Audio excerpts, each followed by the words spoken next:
ঈদুল ফিতরের তিনটে সুন্নাত। এক, আল মাসি, পায়ে হেঁটে যাওয়া, সম্ভব হলে পায়ে হেঁটে যাবেন, এটাই ঠিক, যাবেন একটাই আসবেন একটাই। দুই, আল আকলো কাবলাল খরুজ, বের হওয়ার পূর্বে খাওয়া, যেটা কুরবানির বিপরীত। তিন, অলিকতেসাল, গোসল। গোসল সুন্নাতের অন্তর্ভুক্ত, না পারেন সেটা ভিন্ন কথা। ঈদুল ফিতরের জন্য এই তিনটে, গোসল টোসল করে ভালো পোশাক পরে, ভালো পোশাকের অর্থ এই নয় যে নতুন পোশাক হতে হবে। জুমার দিনে পোশাকের যত গুরুত্ব পেশ করা হয়েছে, ঈদের দিনের তত গুরুত্ব পেশ করা হয়নি।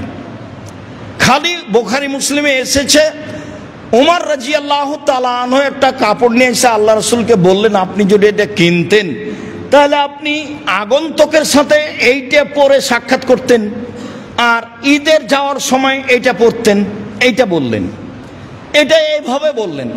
আর জুমার দিনের জন্য আল্লাহ রাসূল বলেছেন, সকালে সকালে গোসল করলো, স্ত্রীকে গোসল করালো, সম্ভব হলে আতর গায়ে লাগালো, তারপরে ভালো পোশাক পরিধান করলো, পায়ে হেঁটে মসজিদে গেল, মানুষের কাঁধ ডিঙ্গিয়ে সামনে গেল না, ইমামের খুতবা শুনলো, তার সাথে সালাত আদায় করলো, তাহলে বাড়ি থেকে যত পদক্ষেপ পা রেখেছে তত বার সমান।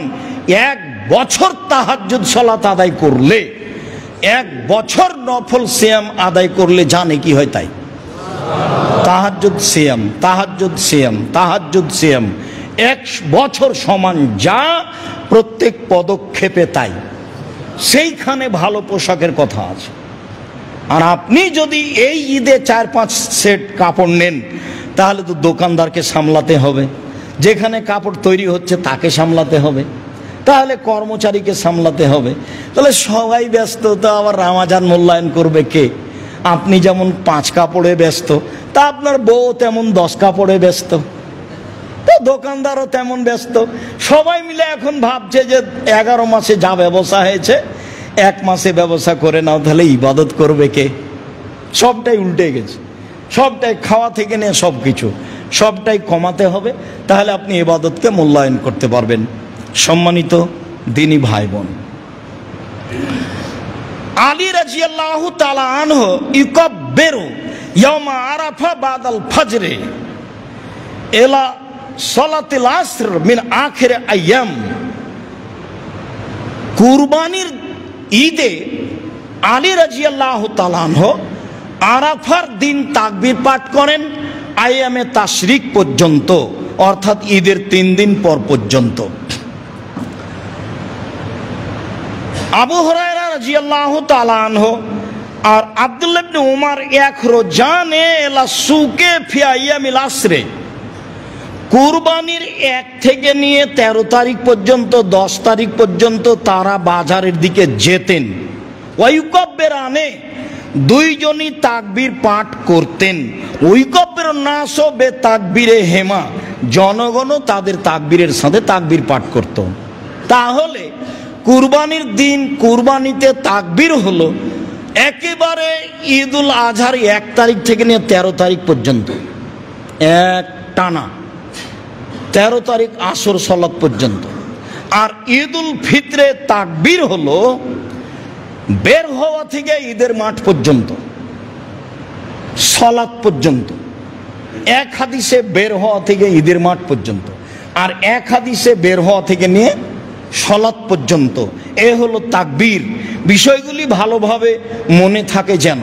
সব তাকবীরেই হাত উঠাতে হবে সেই কথাটি পরে। এখানে আরেকটি জরুরি কথা, যে কি তাকবীর পড়ব, তাকবীর কি হবে আমাদের।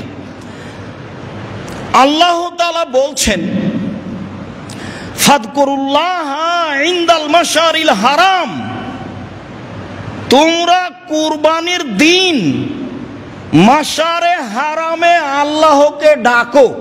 যারা হজ করতে যায় তাদেরকে বলছে। মাশারে হারাম আছে মুজদালিফায়, ভিড়ে আপনি খুঁজে পাবেন না, পরের দিন দেখে আসেন, নাহলে আগের দিন দেখে আসেন। লেখা আছে মসজিদ ও মাশারে হারাম, ওখান থেকেই আপনার রাস্তা একটু ব্যাক করে ঘুরে পাথর মারতে যেতে হবে। এইটা আরাফা থেকে আস্তে আস্তে বলতে গেলে একটা শেষ পর্যায়ে, এটা হলো মাশআরে হারাম। এখানে আশেপাশে হাতিকে ঠেকিয়ে দেওয়া হয়েছিল। আল্লাহ এখানে আল্লাহকে ডাকতে বলছেন। আল্লাহ বলছেন ফাদকুরুহু মা হাদাকুম, তোমরা তাকবীর পাঠ করো যেভাবে আল্লাহ তোমাদেরকে শিখিয়ে দিয়েছেন। আল্লাহ তাআলা বলছেন ওয়াদকুরুল্লাহ ফি আইয়ামিম মাদুদাত, এই দিনগুলিতে তোমরা আল্লাহকে ডাকো, জিকির করো। কি দিয়ে ডাকবো, কি দিয়ে জিকির করব? তাতে স্পষ্ট প্রমাণ আছে এইটুকু যে আব্দুল্লাহ ইবনে উমর ইউকাব্বিরু, আব্দুল্লাহ ইবনে উমর ফি আইয়ামিত তাশরিক, তাশরিকের দিনগুলিতে বলতেন আল্লাহু আকবার, আল্লাহু আকবার, লা ইলাহা ইল্লাল্লাহ, আল্লাহু আকবার, আল্লাহু আকবার ওয়ালিল্লাহিল হামদ। পরে ও আল্লাহু আকবার, আল্লাহু আকবার, লা ইলাহা ইল্লাল্লাহ, আল্লাহু আকবার, আল্লাহু আকবার ওয়ালিল্লাহিল হামদ। হাদিস সহিহ। এইটুকু বোঝা যায় স্পষ্ট। আল্লাহু আকবার কাবীরা, আলহামদুলিল্লাহ কাসীরা, সুবহানাল্লাহ বুকরাতাম ওয়াসিলা, এইটা আমরা এ যাবৎ প্রমাণ করতে পারিনি। এইটা থেকে আপনাকে বিরত থাকতে হবে সারা দুনিয়া বললেও। তাহলে আপনি জিকির কি করবেন? তো জিকির করেন তাহলে, যেহেতু আয়াত দ্বারা প্রমাণ। জিকির কি? সবচেয়ে উত্তম জিকির লা ইলাহা ইল্লাল্লাহ, আফজালুজ জিকির লা ইলাহা ইল্লাল্লাহ, সবচেয়ে উত্তম জিকির হচ্ছে লা ইলাহা ইল্লাল্লাহ। বলেন তাহলে কুরবানির 1 তারিখ থেকে ঈদের দিন সকাল থেকে বলেন লা ইলাহা ইল্লাল্লাহ, লা ইলাহা ইল্লাল্লাহ, লা ইলাহা ইল্লাল্লাহ বলেন। সবচেয়ে উত্তম জিকির হচ্ছে সুবহানাল্লাহি ওয়া বিহামদিহি সুবহানাল্লাহিল আযীম, সুবহানাল্লাহি ওয়া বিহামদিহি সুবহানাল্লাহিল আযীম। সবচেয়ে উত্তম জিকির হচ্ছে সুবহানাল্লাহি আলহামদুলিল্লাহি ওয়া লা ইলাহা ইল্লাল্লাহু আল্লাহু আকবার। সবচেয়ে উত্তম জিকির হচ্ছে সুবহানাল্লাহি ওয়া বিহামদিহি, যেটা 100 বারের হিসাব আছে, সুবহানাল্লাহি ওয়া বিহামদিহি। এ হলো জিকির। তাহলে স্পষ্ট জিকির আব্দুল্লাহ ইবনে উমর থেকে এইটা আল্লাহু আকবার, আল্লাহু আকবার, লা ইলাহা ইল্লাল্লাহ, আল্লাহু আকবার, আল্লাহু আকবার ওয়ালিল্লাহিল হামদ, আল্লাহু আকবার কাবীরা, আলহামদুলিল্লাহ কাসীরা, সুবহানাল্লাহি বুকরাতাম ওয়া আসীলা বলা থেকে বিরত থাকবেন। আরো 5 জনকে বলতে নিষেধ করবেন, কেন এটা ইবাদত। আমার আর আপনার ইচ্ছা চলে না। যেহেতু আল্লাহকে আল্লাহ নিজে ডাকতে বলছেন যে এই দিনগুলিতে আল্লাহকে ডাকো, জিকির করো, তাহলে তো উত্তম জিকির আছে লা ইলাহা ইল্লাল্লাহ। বলেন, সেটার প্রমাণ আছে জিকির হিসাবে। সবচেয়ে জিকির যাতে 4টা কালেমা আছে, সুবহানাল্লাহি আলহামদুলিল্লাহি ওয়া লা ইলাহা ইল্লাল্লাহ, আল্লাহু আকবার। এটা হলো আপনার ঢাল, যা থেকে বিপদে বাঁচা যায়। এটা হলো পিছন দিক থেকে ঢাল, যাতে শত্রু পিছন দিকে ধরতে না পারে। এটা হলো স্থায়ী শতামল, সুবহানাল্লাহি আলহামদুলিল্লাহি ওয়া লা ইলাহা ইল্লাল্লাহ, আল্লাহু আকবার। এটার গুণ হলো 3টে। একটা, সামনে থেকে শত্রু আপনাকে ধরতে পারবে না, এটা ঠেকাবে। 2, পিছন দিকে শত্রু আপনার আসতে পারবে না, এ ঠেকাবে, জাহান্নাম থেকে বাঁচাবে। 3, এটা হলো স্থায়ী সমতা, শতামল। আর ভারী জিকির নেকির পাল্লাই সুবহানাল্লাহি ওয়া বিহামদিহি সুবহানাল্লাহিল আযীম। আর একবারে সাগরের সমান যদি পাপ হয়, ফেনার সমান, সবও মুছে যাবে। সেটা কি? 100 বার সুবহানাল্লাহি ওয়া বিহামদিহি সুবহানাল্লাহি ওয়া বিহামদিহি সুবহানাল্লাহি ওয়া বিহামদিহি সুবহানাল্লাহি। জিকির হিসাবে নেন। তাহলে জিকির হিসাবে আমি এইগুলো নিতে পারি। আর সরাসরি আব্দুল্লাহ ইবনে উমর থেকে যা প্রমাণ হলো তা নিতে পারি। সলাতের পরে আপনাদের সাথে বসে সিদ্ধান্ত নিব আমি ঈদের দিন ঈদের সলাত কয়টায় হবে। অনুমান করছি 7:30টায় বা 7:15টায়, গত বছর অনুযায়ী। কথা শেষে আপনাদের সাথে হবে। বলছিলাম, সম্মানিত দিনী ভাই বোন, রামাজানকে মূল্যায়ন করার 1 নম্বর পথ সিয়াম থাকা। রামাজানকে মূল্যায়ন করার 2 নম্বর পথ দান করা। এইটা ইবাদত, এবং পৃথিবীতে সবচেয়ে শক্তিশালী ইবাদত। কম হোক বেশি হোক, যার যা সম্ভব। ভালো জায়গাতে দান করিয়েন, দান যেন আবার পাপের কারণ না হয়। এইটা হলো রমজান মাসের দ্বিতীয় গুরুত্বপূর্ণ কাজ। আল্লাহর নবী রমজান মাসে পূর্ব দিকের বাতাসের চেয়ে বেশি দানশীল ছিলেন। কেমন কি? এটা আপনাকে কি দিয়ে বুঝাবো? পূর্ব দিকের বাতাসের চেয়ে বেশি দানশীল ছিলেন, মানে খুব বেশি দান করতেন রমজান মাসে। 3 হলো জিকির, কোরআন তেলাওয়াত। 4 হলো জিকির, আর 5 হলো ইস্তেগফার। ইস্তেগফার কি? আস্তাগফিরুল্লাহ ওয়া আতুবু ইলাইহি। আস্তাগফিরুল্লাহ আল্লাযী লা ইলাহা ইল্লা হুয়াল হাইয়ুল কাইয়ুম ওয়া ইলাইহি রব্বিগফিরলি ওয়া তুব আলাইহি ইন্নাকা আনতাত তাওয়াবুল গফুর। আর না হলে আল্লাহুম্মা আনতা রাব্বি লা ইলাহা ইল্লা আনতা খালাকতানি সাইয়্যিদুল ইস্তিগফার। এ হলো ইস্তিগফার। আগেরগুলো হলো জিকির, তার আগে হলো কোরআন তেলাওয়াত, তার আগে হলো দান, তার আগে হলো সিয়াম। রমজান মাসে 1 সিয়াম, 2 দান, 3 কোরআন তেলাওয়াত, 4 জিকির, 5 ইস্তিগফার। এইভাবে আমল করার চেষ্টা করেন, আল্লাহ আমাদের তৌফিক দান করুক। মাটি এতেকাফের অবস্থা মনে থাকে ভালোভাবে যেন, যে এতেকাফ কোনো জরুরি বিধান নয়। এতেকাফ মহল্লা একজন করতে হবে, এটা একটা মিথ্যা কথা সমাজে ছড়িয়ে আছে। এই মিথ্যে থেকে মানুষকে ফিরে আসতেই হবে। কেউ যদি এইরকম বিশেষ পদ্ধতিতে ইবাদত করতে চায়, তখন তার পদ্ধতি হলো এই। সম্মানিত দিনী ভাই বোন, তারপরে ফিরে যাই লাইলাতুল কাদর। লাইলাতুল কাদরের কথার পূর্বেই বলি, আমাদের দেশের ভারত, বাংলাদেশ, পাকিস্তানের শতকরা 95 জন লোক মনে করে আসলে সব কিছু হয়ে গেছে 15ই শাবান। সারা বছরে যারা মারা যাবে, যারা জন্ম নিবে, যার রুচি বন্টন হবে, সবই তো 15ই শাবানে হয়ে গেছে জাল হাদিসের মাধ্যমে। তাহলে আর লাইলাতুল কাদরে কি হবে? অথচ বোঝা যাচ্ছে যে সব কিছুই হলো লাইলাতুল কাদরে। এই কথাটা ভালোভাবে মনে রাখতে হবে যে 15ই শাবান কিছু না, যা প্রমাণ আছে সব জাল হাদিস। এক থেকে নেই, একটানা 15ই শাবান পর্যন্ত সিয়াম থাকতে হবে, এইটা একটা গুরুত্বপূর্ণ বিষয়। চেষ্টা করেন। কে আপনাকে প্রতারণা দিল যে 15ই শাবানে রুজি বন্টন হয়? তো রিক্সাওয়ালা তো রিক্সা ছাড়া বাদ দিয়ে একবারে সারা রাত গোসল করে আতর গোলাপ মেখে লেগে আছে, জেগে আছে, তো কই রিক্সাই চালাচ্ছে সারা বছর। এইগুলো নয়। হ্যাঁ, সব কিছুই হয়, এ কথাই ঠিক।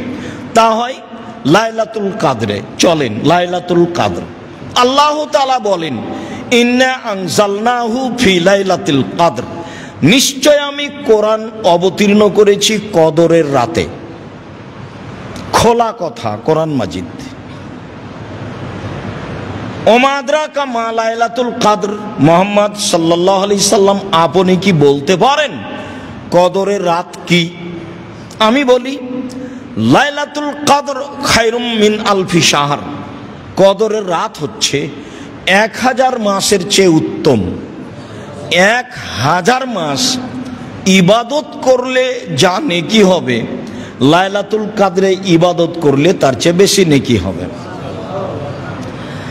লাইলাতুল কাদরের আরো বিশেষত্ব, তানাজ্জালুল মালায়েকাতু রূহ ফিহা, সে রাতে জিবরাইল এবং ফেরেশতাগণ অবতীর্ণ হন। কত হন তা উল্লেখ করা হয়নি, হাজারো লাখো কোটি হতে পারে, সবই হতে পারে। জিবরাইল যেহেতু আসেন, কাজে আরো হাজারো কোটি ফেরেশতা আসতে পারেন। আল্লাহ তাআলা বলেন, এ রাতে জিবরাইল এবং ফেরেশতাগণ অবতীর্ণ হন তাদের প্রতিপালকের অনুমতি সাপেক্ষে। কেউ স্বইচ্ছায় আসতে পারে না, তাদের প্রতিপালকের ইচ্ছাই আসেন। এরপরে মিন কুল্লি আমর, সব কিছু নিয়ে, দেখেন সব কিছু নিয়ে, সারা বছরে যা কিছু হবে, মরবে বাঁচবে, রুজি হবে, যেটাই পৃথিবীর মানুষ বুঝুক না কেন, সারা বছরের বাজেট বুঝুক, এটাই ঠিক। সারা বছরের বাজেট নিয়ে ফেরেশতা এই রাতে নেমে আসেন, যা আল্লাহ তাআলা বলেন, সালামুন হিয়া হাত্তা মাতলাইল ফজর। এই রাত শান্তিপূর্ণ থাকে ফজর পর্যন্ত, রাতটি শান্তিপূর্ণ থাকে ফজর পর্যন্ত। তাহলে জিবরাইল সহ ফেরেশতাগণ এ রাতে ফজর পর্যন্ত অবস্থান করেন, যা বোঝা যায়। আল্লাহ তাআলা অন্য আয়াতে বলেন, ইন্না আনজালনাহু ফি লাইলাতিন মুবারাকা, নিশ্চয় আমি কোরআন অবতীর্ণ করেছি বরকতময় রাতে। ইন্না কুন্না মুনজিরিন, এ দিয়ে আমি মানুষকে সতর্ক করতে চাই, কোরআন দিয়ে না হলে রাত দিয়ে। আমাকে চিনো বুঝো, কোরআন দিয়ে না হলে আমাকে দিয়ে আমি মানুষকে সতর্ক করতে চাই। ফিহা ইউফরাকো, এরাতে চূড়ান্ত সিদ্ধান্ত নেওয়া হয়। কুল্লু আমরিন হাকিমিন, প্রত্যেক জ্ঞান সম্পন্ন বিষয়ের। তাহলে সূরা কাদরে আছে মিন কুল্লি আমর, সব কিছু নিয়ে। আর এখানে হলো ফিহা ইউফরাকো, চূড়ান্ত সিদ্ধান্ত নেওয়া হয় এরাতে। কুল্লু আমরিন হাকিম, জ্ঞান সম্পন্ন সব কাজের। এমনি অহেতুক কোনো কাজ সেখানে সিদ্ধান্ত হয় না, অহেতুক কোনো কর্মের সিদ্ধান্ত হয় না। তা হয় বিজ্ঞান জ্ঞান সম্পূর্ণ প্রত্যেক কাজের এ রাত্রে চূড়ান্ত সিদ্ধান্ত নেওয়া হয়, এ কথা আল্লাহ তাআলা বলেন। লাইলাতুল কাদর। আয়েশা রাদিয়াল্লাহু তাআলা আনহা বলেন, কানান নবী সাল্লাল্লাহু আলাইহি সাল্লাম ইয়াজতাহিদু ফিল আসরিল আওয়াখির মা লা ইয়াজতাহিদু ফি গায়রিহা। আল্লাহর নবী রমজানের শেষ দশকে লাইলাতুল কাদর যেভাবে চেষ্টা করে খুঁজতেন, অন্য দিনে মাসে তা করতেন না। আয়েশা রাদিয়াল্লাহু তাআলা আনহা বলেন, তাহাররাউ লাইলাতুল কাদরে ফিল আসরিল আওয়াখিরে ফিল বিত্রে মিন রমজানা। রমজানের শেষ দশকে বিজোড় রাতে রাত লাইলাতুল কাদর, কদরের রাত তল্লাশি চালাও। পৃথিবীর মানুষ তোমরা কদরের রাতের তল্লাশি চালাও রমজানের শেষ দশকের বিজোড় রাতে। এ কথা আয়েশা রাদিয়াল্লাহু তাআলা আনহা বলেন। আয়েশা রাদিয়াল্লাহু তাআলা আনহা বলেন, কানান নবী সাল্লাল্লাহু আলাইহি সাল্লাম ইজাদা খালাল আশর সাদ্দা মিজারাহু ওয়া আহিয়া লাইলাহু ওয়া আইকাজা আহলাহু। যখন রমজানের শেষ দশক আসতো তখন তিনি লাইলাতুল কাদরের তল্লাশির জন্য লুঙ্গি গুটিয়ে নিতেন, মানে শক্ত প্রস্তুতি নিতেন। রাতে জেগে থাকতেন, পরিবারকে জাগাতেন। রাতে জেগে থাকতেন, পরিবারকে জাগাতেন। বিজোড় রাতের কথা তিনি বললেও তিনি নিজে 10 রাতি প্রাণপণে চেষ্টা করেছেন লাইলাতুল কাদরকে খুঁজতে, যা বোঝা যায়। আয়েশা রাদিয়াল্লাহু তাআলা আনহা বলেন, আমি বললাম আল্লাহর নবী, আরাইতা ইন আলিমতু আইয়ু লাইলাতিন লাইলাতুল কাদরে মা আকুলু ফিহা। আমি যদি বুঝতে পারি কোনটা লাইলাতুল কাদর, তাহলে আমি কি বলবো? তখন আল্লাহ রাসূল বললেন, কুলি, তুমি বলবা ইন্নাকা আফুবুন তুহিব্বুল আফওয়া ফাফু আননি। আল্লাহ তুমি ক্ষমাশীল, ক্ষমাকে ভালোবাসো, আমাকে ক্ষমা করো। যেহেতু তুমি নিজেই ক্ষমাশীল, ক্ষমাকেই ভালোবাসো, আমাকে ক্ষমা করো। যেটা কাজ তোমার সেটা করো। আমিও বলছি আল্লাহুম্মা ইন্নাকা আফুবুন তুহিব্বুল আফওয়া ফাফু আননি। হে আল্লাহ তুমি ক্ষমাশীল, ক্ষমাকে ভালোবাসো, আমাকে ক্ষমা করো। এই কথা রাসূল সাল্লাল্লাহু আলাইহি সাল্লাম আয়েশা রাদিয়াল্লাহু তাআলা আনহাকে বলে দিলেন লাইলাতুল কাদর। আবু সাঈদ খুদরি রাদিয়াল্লাহু তাআলা আনহু বলেন, রাসূল সাল্লাল্লাহু আলাইহি সাল্লাম বলেছেন, ইন্নী উরিতু লাইলাতুল কাদরে, আমাকে লাইলাতুল কাদর দেখানো হয়েছে, আমি দেখেছি। আল্লাহ নবী বলছেন, আমি লাইলাতুল কাদর দেখেছি, তবে ইন্নী নুসিতুহা, আমাকে ভুলিয়ে দেওয়া হয়েছে। আমি এখন নিশ্চিত বলতে পারছি না যে কদরের রাত কোনটি, 27 রমজান নাকি। এটা একটা আস্ত পাগলামি। এইভাবে পটকা ফুটিয়ে মাইকিং করে বক্তব্য দিয়ে লাইলাতুল কাদর 27 রমজান জাগতে হবে, একাধিক বুখারী মুসলিমের হাদিসের বিরোধী আমল। আর কি যে বুঝছে, ভোর রাত থেকে মাইকে চিল্লাচ্ছে, গাজাল পড়ছে, বক্তব্য দিচ্ছে। তো আপনার একটা বিবেচনা থাকা দরকার, তোমার মাথাতে কি একটুকু কিছুই নাই? একটুকু আল্লাহ ঘেলু দেয়নি? কত মানুষ ইবাদত করছে, তুমি যে চিল্লাচ্ছ তার তোমার অসুবিধা হয় না মানুষের? তুমি এটা অনুভব করো না? আপনারা আশেপাশে দেখলে তাকে বলেন, আপনার ইতস্তবোধ হয় না কেন? আপনার বোধগম্য হয় না কেন? আপনার বোধোদয় হয় না কেন? আপনার মানবতা নাই কেন? পাশে আর একটা মানুষ সালাত আদায় করছে, কেমনে করে? আপনি এখানে বক্তব্য দেন মানে? চিৎকার করে ইবাদত করতে নিষেধ করা আছে, তুমি কি একাই দুনিয়াতে আছো যে তুমি এভাবে গাজাল বলছো? কি বুঝাতে চাচ্ছ? যার 30 মিনিট আছে, আর 1 ঘন্টা আছে, আর আজানের 5 মিনিট আছে, সব প্রতারণা, সব নগদ মিথ্যে, রাসূলের উপর অপবাদ। আল্লাহ রাসূল বলছেন যে খানা হাজির হয়ে গেছে, আজান হয়েছে, খাও। তাহলে ও যে বললো নিষেধ, তো এটাকে তার পৈতৃক সম্পত্তি, তার বাবার সম্পত্তি। কে ওকে বললো যে এখন নিষেধ? কেন বলবে? কোন সাহস তার? কে তাকে সাহস দিল?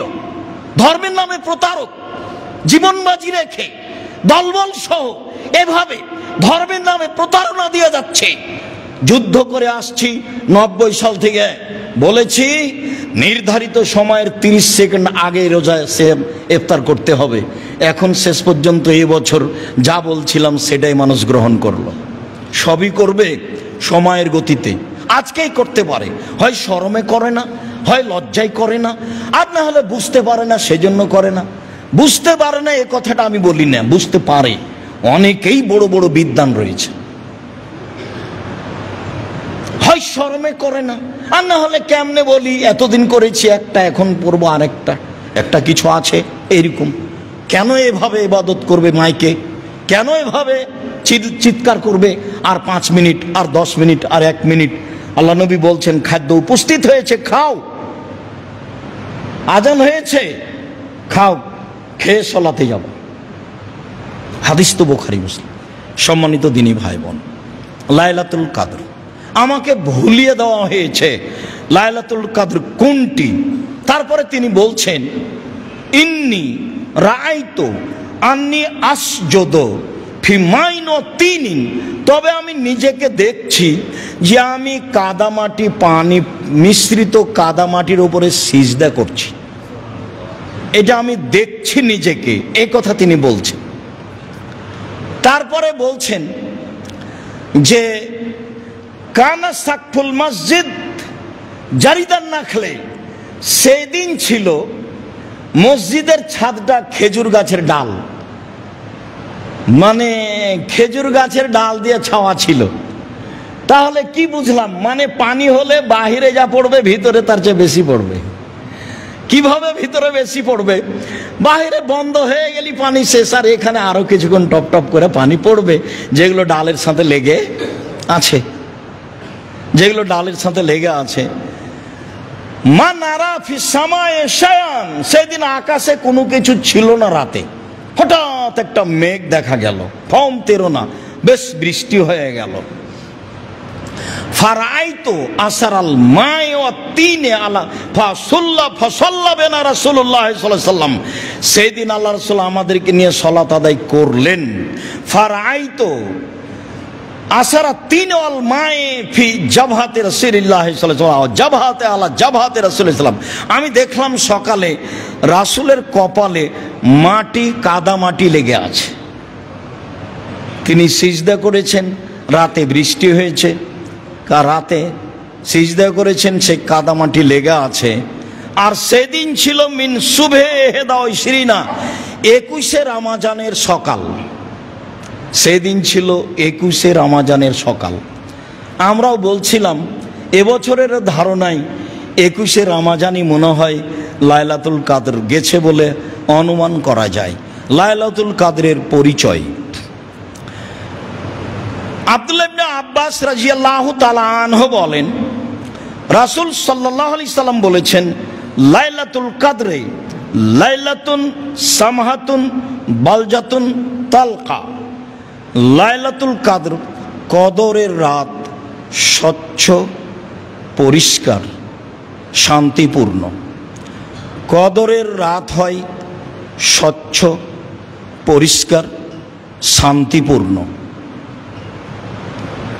লা বারিদাতুন ওয়ালা হাররা, কদরের রাত শীত গরম থেকে মুক্ত হয়।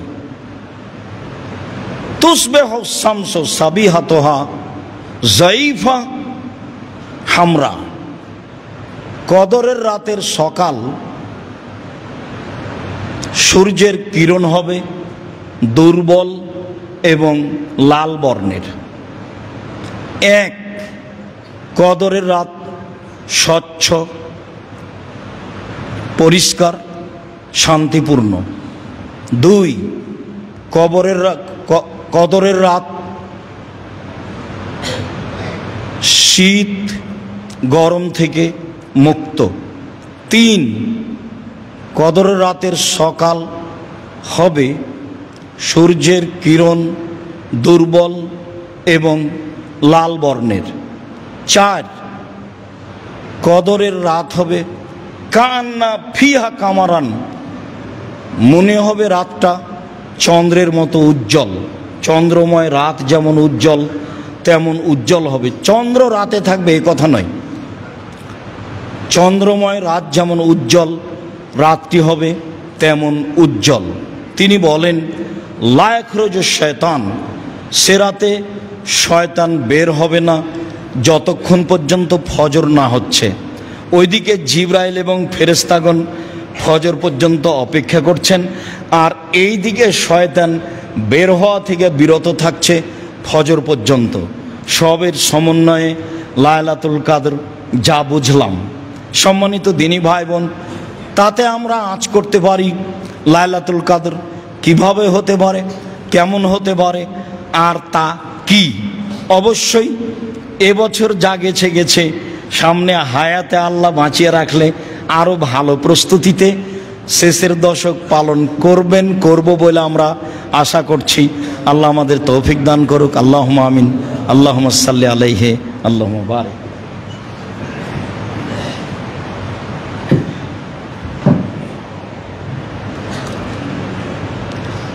আলহামদুলিল্লাহ ওয়াহদা ওয়াসসালাতু ওয়াসসালামু আলা মান লা নাবিয়্যা বা'দা। আব্দুল্লাহ ইবনে উমর রাদিয়াল্লাহু তাআলা আনহু বলেন, ফারাজা রাসূলুল্লাহ সাল্লাল্লাহু আলাইহি সাল্লাম যাকাতাল ফিতরে সাআন মিন তামারিন আও সাআন মিন সাইরিন, এক সা খেজুর অথবা এক সা গম ফরজ করেছেন ফিতরার যাকাত, যাকাতুল ফিতর, ফিতরার যাকাত। আলাল আবদে ওয়াল হুররে, দাস দাসীর ওপরে, স্বাধীন মানুষের উপরে। দাস দাসীর ওপরে, স্বাধীন পুরুষ নারীর উপরে। আলা যাকারে ওয়াল উনসা, স্বাধীন পুরুষ স্বাধীন নারীর উপরে। অসাগিরে ওয়াল কাবিরে, ছোটর উপরে বড়র উপরে। মিনাল মুসলিমিনা, যারা মুসলিম। যার কারণেই বিদ্বানগণ বলতে চেয়েছেন যে ছোট মানে কত ছোট? ছোট মানে ঈদের মাঠে যাওয়ার পূর্বে যার জন্ম সেও একটা হলো এইটা, আর আরেকটা হলো যেহেতু সূর্য ডুবে গেলে রমজান শেষ হয়ে গেছে, অতএব সূর্য ডুবা পর্যন্ত যার জন্ম তার ফিতরা দিতে হবে। এক সা 2.5 কেজি, এক সা 2.5 কেজি। ইরাকের হিসাবে 3.25 কেজির ভাগে অর্ধেকের মূল্য থেকে বিরত থাকতে হবে। সময়ের গতিতে বলছি ইনশাআল্লাহ। সম্মানিত দিনী ভাই বোন, অত্র বুখারী মুসলিমের হাদিসে রাসূল সাল্লাল্লাহু আলাইহি সাল্লাম সকল পুরুষ নারী, দাস দাসী, ছোট বড় সবার উপরে যাকাতুল ফিতর ফরজ করেছেন। ভিক্ষুককেও যাকাতুল ফিতরা দিতে হবে, যে ভিক্ষা চাই তাকেও দিতে হবে। আর কারণ এটাই, আব্দুল্লাহ ইবনে আব্বাস রাদিয়াল্লাহু তাআলা আনহু বলেন, ফারাজা রাসূলুল্লাহ সাল্লাল্লাহু আলাইহি ওয়াসাল্লাম যাকাতাল ফিতরে তোহরাল লিসিয়ামে মিনাল লাগব ওয়া রাফাসে, সিয়ামটাকে অশ্লীল কথা ও কর্ম, অপছন্দ কথা ও কর্ম থেকে পবিত্র করার জন্য। মানুষ হিসাবে কিছু যদি ঘটে থাকে তো ফিতরা দিয়ে আল্লাহ ওটা পার করে দিবেন, সেই জন্য। অত্তমাতাল লিল মাসাকিন, আর ফকির মিসকিনের খাদ্যের জন্য। তো আমিও বাঁচলাম, ফকির মিসকিনও বাঁচলাম।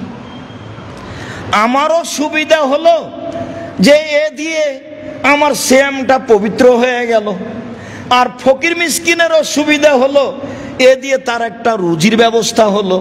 এই কথা রাসূল সাল্লাল্লাহু আলাইহি সাল্লাম বলেন।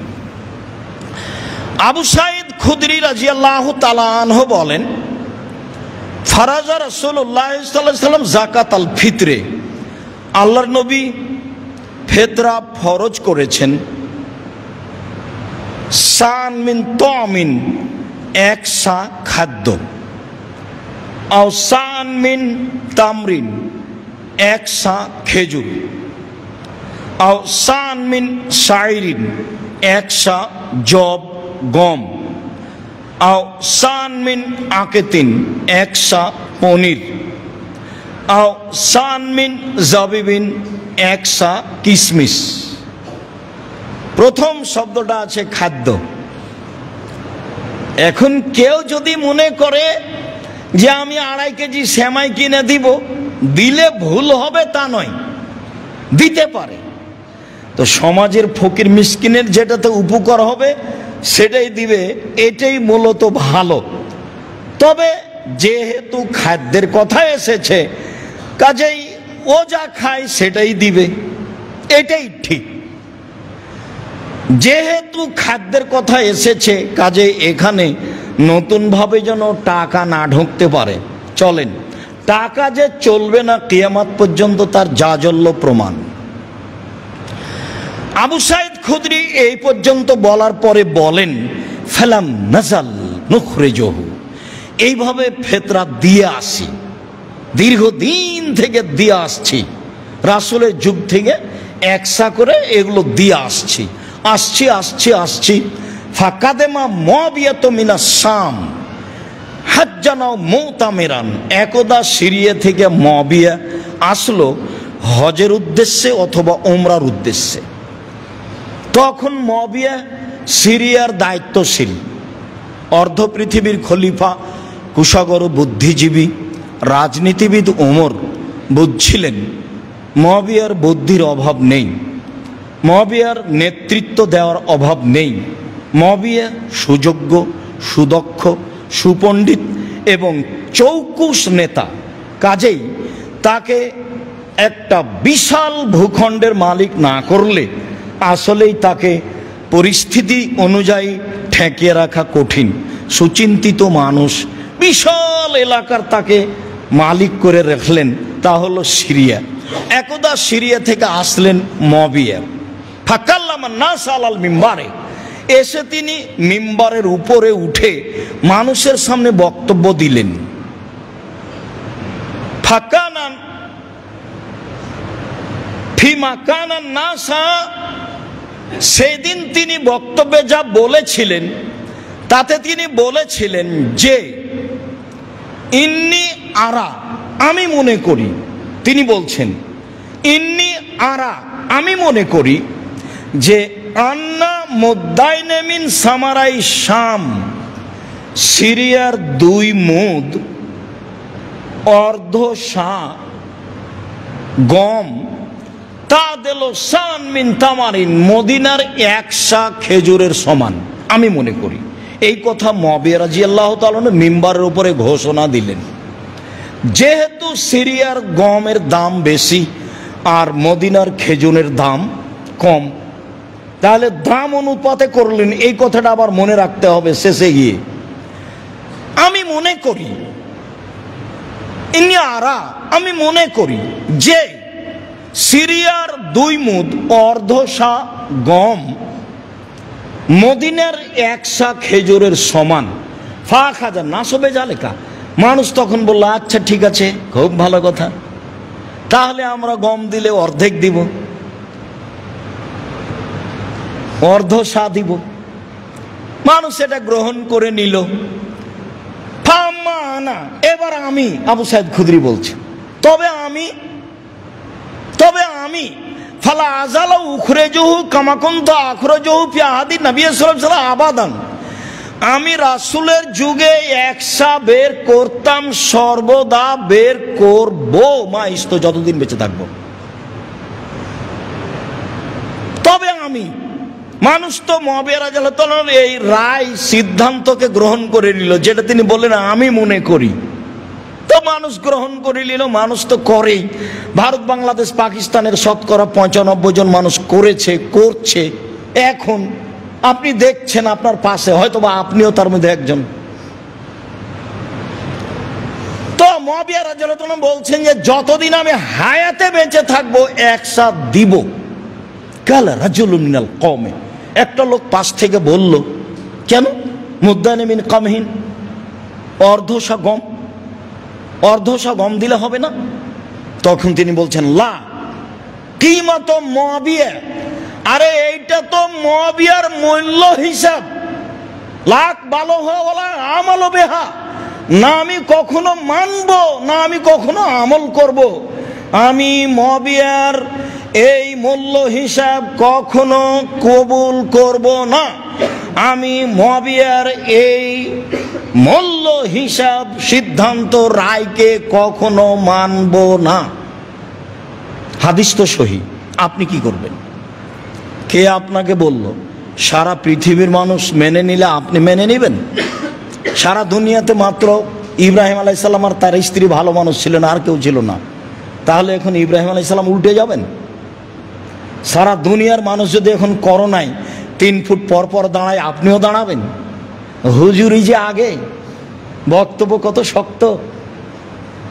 কাবা ঘরে 3 ফুট আছে, কাবা ঘরের চেয়ে আরো যদি কোনো জায়গা ভিন্ন থাকতো সেখানে 3 ফুট থাকলে হবে না? 3 ফুট পর পর দাঁড়ানোর সিদ্ধান্ত পেশ করতে হলে আবার কাকে আসতে হবে? মুহাম্মদ সাল্লাল্লাহু আলাইহি সাল্লামকে। যেহেতু মুহাম্মদ সাল্লাল্লাহু আলাইহি সাল্লাম কিয়ামত পর্যন্ত আসবেন না, কাজে ইবাদতের নিয়ম কিয়ামত পর্যন্ত কোনোদিন পরিবর্তন হবে না। আপনি পালন করতে পারেন না, মসজিদে আসেন না সমস্যার কারণে। আরে যারা এটা বলেছে তারাই তো করোনা দেয়নি, একদিনও টিকা দেয়নি। ও তো তারা টিকা বিক্রি করার জন্য এগুলো করেছে, সেটা তো আপনারাও জানেন। সবাই কেন বুঝে না? অবাক কথা। ইবাদতের জায়গায় তো মসজিদ। বিপদে পড়লে তো আল্লাহ রাসূল দৌড়িয়ে মসজিদে গেলেন। চন্দ্র সূর্য গ্রহণ লেগে গেছে, চলো মসজিদে দোয়া করো, দান খায়রাত করো। আরে বাঁচো বিপদ থেকে, দোয়া করে মসজিদে চলো। আর এখন বলছে মসজিদে নিষেধ। কেমন উল্টা বুদ্ধি! আর নগদ হুজুর বলছে যা ঠিক আছে। এটা হয়? হুজুর কেন বলবে? কেন হুজুর বলবে? সভাপতি সেক্রেটারি বলতে পারে। রুজি সভাপতি সেক্রেটারির কাছে আছে, এই বুঝটা আপনার ভুল। রুজি আল্লাহ রেখেছেন পৃথিবী সৃষ্টির 50,000 বছর পূর্বে। আমরা তো তার জাজল্য প্রমাণ। কই, আমার তো এরকম 90 সাল থেকে মাঠে আছে, এরকম কোনোদিন ঘটেনি যে কোনো সভাপতি সেক্রেটারিকে হিসাব করে কথা বলতে হবে, বা কোনো জায়গাতে কোনো মঞ্চে এরকম পরিবেশ তো আমি বুঝলাম না কোনোদিন। সম্মানিত দিনী ভাই বোন, রাসূল সাল্লাল্লাহু আলাইহি সাল্লামের পদ্ধতিই চূড়ান্ত। এক সাই শস্য দিতে হবে, শস্যই দিতে হবে। মানুষ মূল্য দিলে গুনাহগার হবে। সারা পৃথিবীর মানুষ যদি টাকার ফেতরা দেয়, সারা পৃথিবীর মানুষের কারো ফেতরা আদায় হবে না। এটা এই চূড়ান্ত। সারা দুনিয়া যে দিচ্ছে, সারা দুনিয়া দেখ না, আরো কেউ দেখ না। যদি টাকা দিয়ে ফেতরা দেওয়া প্রমাণ করতে হয়, আবার মুহাম্মদ সাল্লাল্লাহু আলাইহি সাল্লামকে আসতে হবে, এসে বলতে হবে যে তোমরা টাকা দিয়ে ফেতরা দাও। ওই সময়ে টাকা ছিল, ওই সময়ে মুদ্রা ছিল। স্বর্ণের মুদ্রা দিয়ে হাট বাজার হতো, রূপার মুদ্রা দিয়ে হাট বাজার হতো, কিন্তু তিনি মুদ্রার কথা উল্লেখ করেননি। আব্দুর রাজ্জাক সাহেব, চাউল যে কেউ নেয় না, ফেলে দেন। কেউ যদি না নেয় তো জামিয়ে পাঠিয়ে দিন। এখন আপনার পথ কি? যদি কোনো পথই না পান তো একটা কিছু করবেন। কিছুই যদি না পান তো বাড়িতে রাখা হবে না, ফেলে দেন। দুনিয়া অত খাটো হয়নি, কিয়ামত পর্যন্ত অত খাটো হবে না। আমি আর আপনি ভুল বুঝছি। সম্মানিত দিনী ভাই বোন, ফেতরা সম্পর্কে আমরা একটা চূড়ান্ত পর্যায়ে গিয়ে বলতে চাচ্ছি যে ফেতরা শস্য দিয়েই দিতে হবে, খাদ্যমূলক গুরুত্বপূর্ণ জিনিস দিতে হবে, তা চাউল হয় উত্তম হবে। পরিমাণ 2.5 কেজি, 3.25 সের। আগে থেকে যে হিসাব ছিল সেটাই ঠিক আছে। কখন দিতে হবে? ও আমারা বেহা আন্তুয়াদ্দা, খরুজিন নাস ইলাল মুসাল্লা কাবলা খরুজিন নাস ইলাল মুসাল্লা, মানুষের ঈদের মাঠে যাওয়ার পূর্বে, আগে যে আপনাদের বাপদাদারা ঈদের মাঠে যাওয়ার পূর্বে ফিতরা বের করতেন, এটাই হুবাহু হাদিসের সাথে মিল আছে। এটাই হলো হাদিসের বাস্তব আমল। তবে সহিহ হাদিস আসার থেকে পাওয়া যায় আব্দুল্লাহ ইবনে উমর থেকে, যে একদিন বা 2 দিন আগে ফিতরা বের করা যায়। তা হলো 28শে রমজান, তা হলো 19শে রমজান, নিতান্তই। তবে বুখারী মুসলিমের সিদ্ধান্ত এটাই যে আপনি ঈদের মাঠে যাওয়ার পূর্বে ফিতরা বের করে যাবেন। এসে বের করলে সেটা আর ফিতরা হবে না, সেটা হবে সাদাকা। সেটা আবার জাকাতুল ফিতরা হলো না, যেটা আপনার সিয়ামকে পবিত্র করার জন্য। পূর্বেই করতে হবে, শস্য দিয়েই করতে হবে। নিতান্তই আগে চাইলে 1 দিন 2 দিন আগে, 15 রমজান থেকে ফিতরা বের করার তো প্রশ্নই আসে না। মসজিদ ভর্তি হয়ে গেছে ঢাকায়, দেখেন 15 রমজান থেকে। ধর্ম নিজের মতো, ধর্ম নিজের মতো। হাজি ক্যাম্পে উঠেছি তো এখন বলছে লাব্বাইক আল্লাহুম্মা লাব্বাইক। শেষ হলো তো আমি বলছি ভাইজান এখানে বলাচ্ছেন কেন? ও তো যখন ইহরাম বাঁধবে, এলাম লামে যখন বিমান পৌঁছিবে, জিদ্দায় নামার পূর্বে তখন বলবে। তখন বলছে যে বাড়ি থেকে বললেও হবে। এখন কি উত্তর দিবেন বলেন? তো ধর্ম তো তাদের নিজের ব্যাপার।